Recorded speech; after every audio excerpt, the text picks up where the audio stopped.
Hi friends. I love the idea of a magical yet.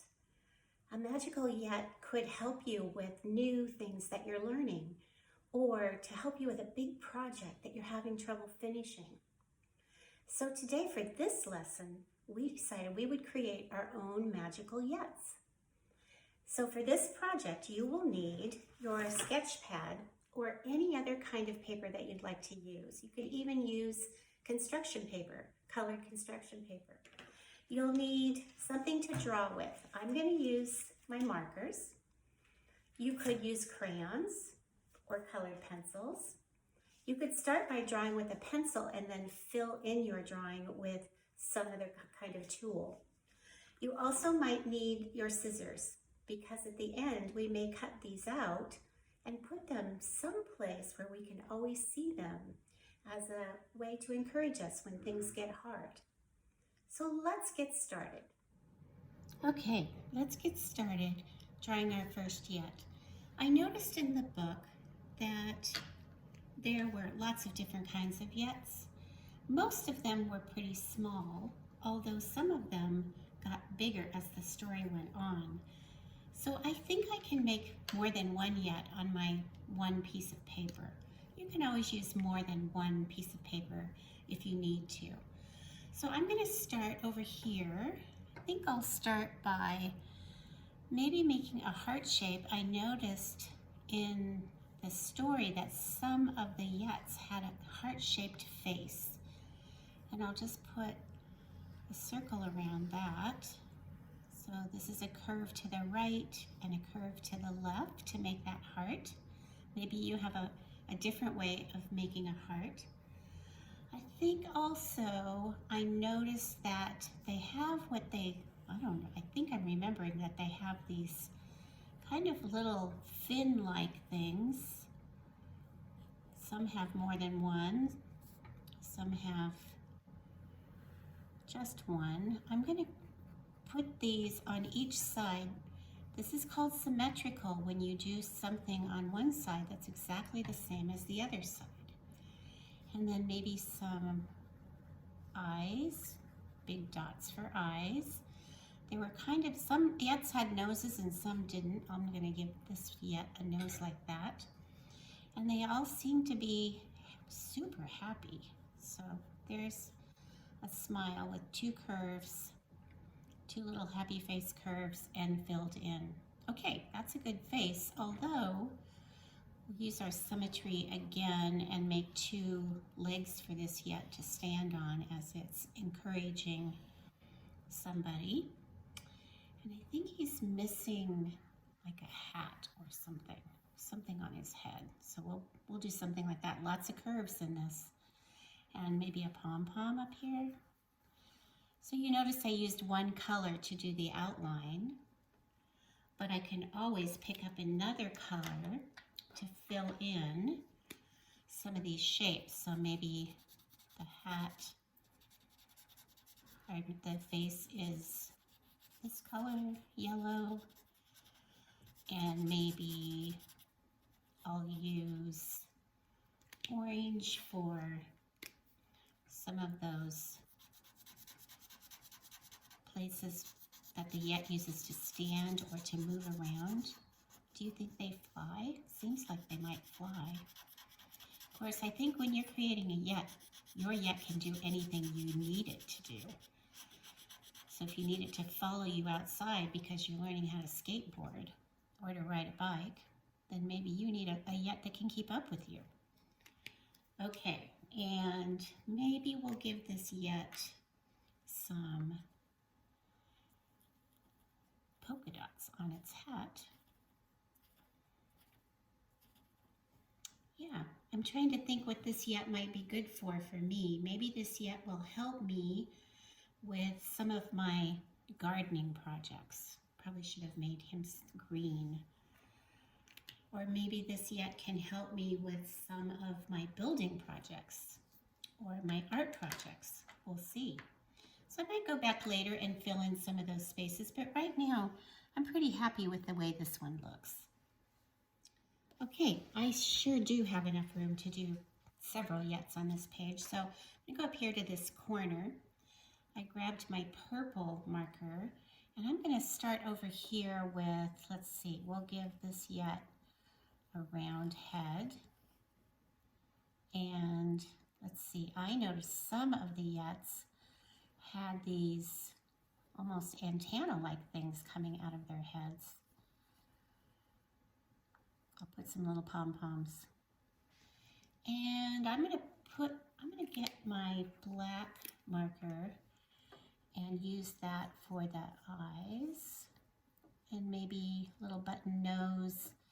And then this yet is hard at work, encouraging someone, maybe me, maybe you, to keep going and don't be discouraged and not give up. So let's give this yet a body. I noticed that some of the yets had almost like a regular size little elf-like body. So I'm just going to make a curve down here. And then I'm going to go all the way to the bottom and then come back up. These are legs. I didn't see any feet per se. We'll come back up that way. And then those little feather-like arms that probably keep it high in the air when it needs to be, or keeps it hovering right where you need it, right near your heart or your brain where you need to be encouraged. So let's see, I'm keeping my palette, my colors simple. I'm only using these 3 for this yet.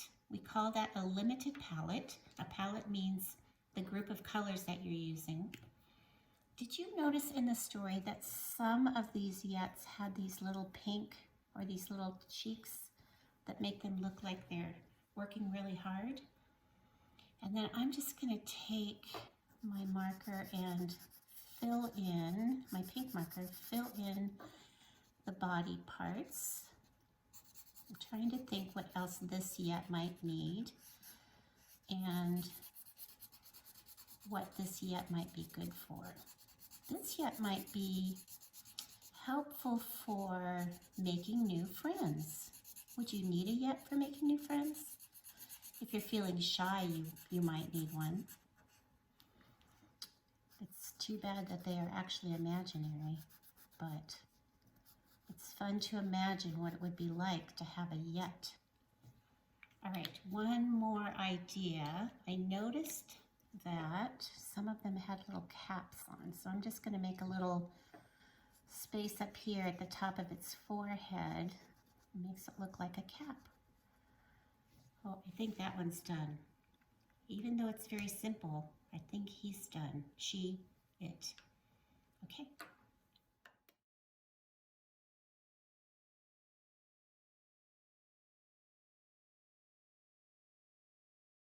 I have an idea for one more yet, right here down in this corner.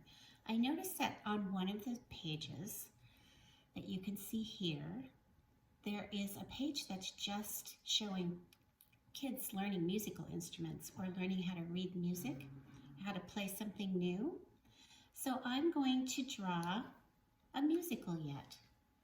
And I think I'll start with, let's see, a blue circle.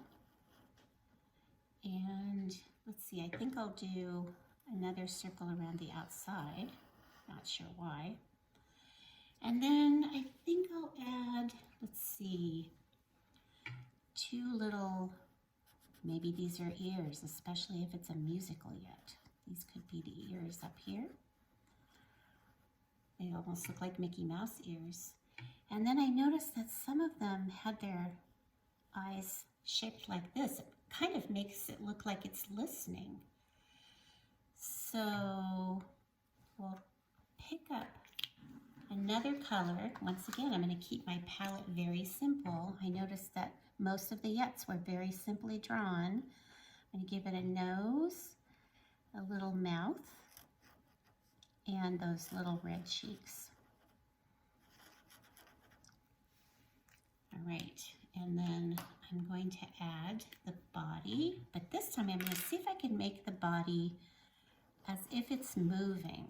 So this little fin might be up, this little leg might be kicking up that way. These are lots of curves. Then maybe this arm is coming down and this leg is going this way. Let's see what that looks like. Oh, that's good. I like it. All right, so I'm going to color that all in one color, keeping my palette very simple. Sometimes it's fun just to choose 2 or 3 colors and see what you can do, keeping your artwork simple.